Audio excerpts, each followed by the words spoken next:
बिहार में विधानसभा चुनाव नजदीक आते ही एक बड़ा और दिलचस्प मामला सामने आया है। चुनाव आयोग ने राज्य में स्पेशल इंटेंसिव रिवीजन यानी कि SIR पूरा कर लिया है। इस प्रक्रिया के बाद ड्राफ्ट वोटर लिस्ट सामने आ चुकी है। अब आगे जो सबसे अहम काम है वो है फाइनल वोटर लिस्ट तैयार करना और उसके बाद सभी योग्य मतदाताओं को नया वोटर ID कार्ड जारी करना। यहाँ सबसे बड़ा सवाल यही है कि आखिर नए वोटर ID कार्ड कैसे बनेंगे, उसके लिए क्या प्रक्रिया है, कौन से दस्तावेज लगेंगे और सुप्रीम कोर्ट ने इस पूरी प्रक्रिया पर क्या कुछ कहा है। आज हम आपको यही सब बेहद आसान भाषा में विस्तार से समझाएंगे। नमस्कार, आदाब, आप देख रहे हैं द हिंदी टॉप और मैं हूं आपके साथ सामिया खान। सबसे पहले बात करते हैं बिहार की वोटर लिस्ट की। इस बार चुनाव से पहले जो SIR यानी कि गहन पुनरीक्षण हुआ है उसमें करीब 2.74 करोड़ मतदाताओं के नाम दर्ज किए गए। चुनाव आयोग का कहना है कि इनमें से 99.6% मतदाताओं ने अपनी पात्रता संबंधी दस्तावेज भी जमा कर दिए हैं। मतलब ये कि लगभग सभी मतदाताओं ने अपनी पहचान, उम्र और निवास से जुड़े प्रमाण पत्र चुनाव आयोग को सौंप दिए हैं। अब इन्हीं दस्तावेजों और जानकारी को देखकर अंतिम मतदाता सूची तैयार की जाएगी। लेकिन यहाँ एक और दिलचस्प बात है। चुनाव आयोग ने सुप्रीम कोर्ट को बताया है कि 1 सितंबर के बाद भी लोग दावे और आपत्तियां दर्ज कर सकते हैं। यानी अगर किसी का नाम लिस्ट में छूट गया है या किसी को लगता है कि किसी और का नाम गलत तरीके से शामिल हो गया है तो वो आपत्ति दर्ज कर सकते हैं। इस मामले में सुप्रीम कोर्ट ने भी अहम भूमिका निभाई है। कोर्ट की पीठ में जस्टिस सूर्यकांत और जस्टिस जयमाल्या बागची ने सुनवाई की है। चुनाव आयोग ने कोर्ट में कहा कि हर विधानसभा क्षेत्र में नामांकन दाखिल करने की आखिरी तारीख तक लोग अपने दावे और आपत्तियां दर्ज करा सकते हैं।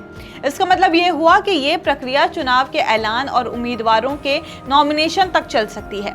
हालांकि आयोग ने ये भी साफ कहा है कि अगर दावे और आपत्तियों की समय सीमा बढ़ाई जाती है तो इससे पूरी चुनावी प्रक्रिया और अंतिम वोटर लिस्ट बनाने में दिक्कत आ सकती है।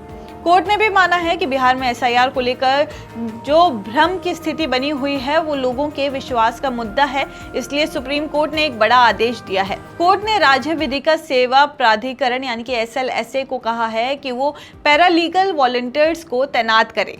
ये लोग मतदाताओं और राजनीतिक दलों की मदद करेंगे ताकि वो आसानी से अपने दावे और आपत्तियां दर्ज करा सके। अब जरा राजनीतिक पक्ष पर नजर डालते हैं। विपक्षी दलों का आरोप है कि इस बार बड़ी संख्या में नाम हटाए जा रहे हैं। खासकर राष्ट्रीय जनता दल यानी कि RJD ने ये मुद्दा उठाया है। हालांकि चुनाव आयोग ने इन आरोपों को खारिज कर दिया। आयोग ने कहा कि RJD की तरफ से केवल 10 दावे ही दाखिल किए गए हैं। वहीं पार्टी का कहना है कि उसने 36 दावे किए थे। आयोग ने यह भी बताया कि राजनीतिक दलों की ज्यादातर आपत्तियां किसी का नाम लिस्ट से हटाने को लेकर थी, ना कि नए नाम जोड़ने को लेकर। अब आते हैं उस हिस्से पर जो आम मतदाता के लिए सबसे अहम है, यानी कि नया वोटर ID कार्ड। चुनाव आयोग ने साफ किया है कि जब अंतिम वोटर लिस्ट तैयार हो जाएगी और मतदाताओं की फोटो व अन्य जानकारी की जांच हो जाएगी तब सभी मतदाताओं को नया वोटर ID कार्ड जारी किया जाएगा। इसका मतलब यह है कि बिहार के करोड़ों मतदाता आने वाले समय में अपने घर पर नया और अपडेटेड वोटर कार्ड पा सकेंगे। अगर किसी को नया वोटर ID कार्ड बनवाना है या नाम जुड़वाना है तो उसके लिए ऑनलाइन प्रक्रिया भी मौजूद है।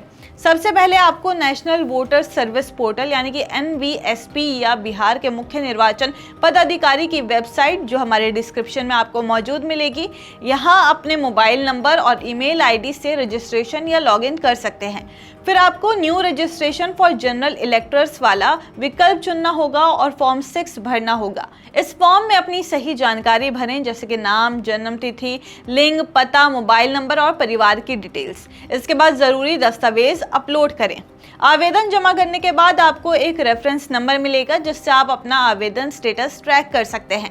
फिर आपको आवेदन की जांच आपको क्षेत्र का बूथ लेवल ऑफिसर यानी कि BLO करेगा। अगर सब कुछ सही पाया गया तो आपका वोटर ID कार्ड बनकर आपके पते पर भेज दिया जाएगा। वोटर ID कार्ड बनवाने या अपडेट करने के लिए पहचान और पते से जुड़े कुछ दस्तावेज लगाने होते हैं। इनमें जन्म प्रमाण पत्र, पासपोर्ट, शैक्षणिक सर्टिफिकेट, सरकारी पहचान पत्र या पेंशन आदेश, स्थायी निवास प्रमाण पत्र, जाति प्रमाण पत्र, परिवार रजिस्टर, भूमि या मकान आवंटन पत्र जैसे कागजात मान्य हैं। जहां लागू हो वहां NRC या वन अधिकार प्रमाण पत्र भी दिया जा सकता है। इन दस्तावेजों में से कोई एक वैध कागज प्राप्त होता है। तो कुल मिलाकर तस्वीर साफ है। बिहार में चुनाव से पहले एसआईआर के तहत नई वोटर लिस्ट तैयार हो चुकी है। 1 सितंबर के बाद भी दावे और आपत्तियां लिए जाएंगे। सुप्रीम कोर्ट ने कानूनी वॉलंटियर्स की मदद लेने का आदेश दिया है और सबसे अहम, अंतिम वोटर लिस्ट आने के बाद सभी मतदाताओं को नया वोटर आईडी कार्ड मिलेगा। ये पूरी प्रक्रिया न सिर्फ चुनाव को पारदर्शी बनाएगी बल्कि ये भी सुनिश्चित करेगी कि किसी मतदाता का नाम गलत तरीके से ना हटे और किसी का अधिकार छीने ना जाए। आपकी इस पे क्या राय है, हमें कमेंट्स करके जरूर बताइए और ऐसे ही और जानकारी के लिए आप हमारे चैनल द इंडिया टॉप को सब्सक्राइब कर लें। इसके अलावा आप हमें एक्स, फेसबुक और इंस्टाग्राम पर भी फॉलो कर सकते हैं।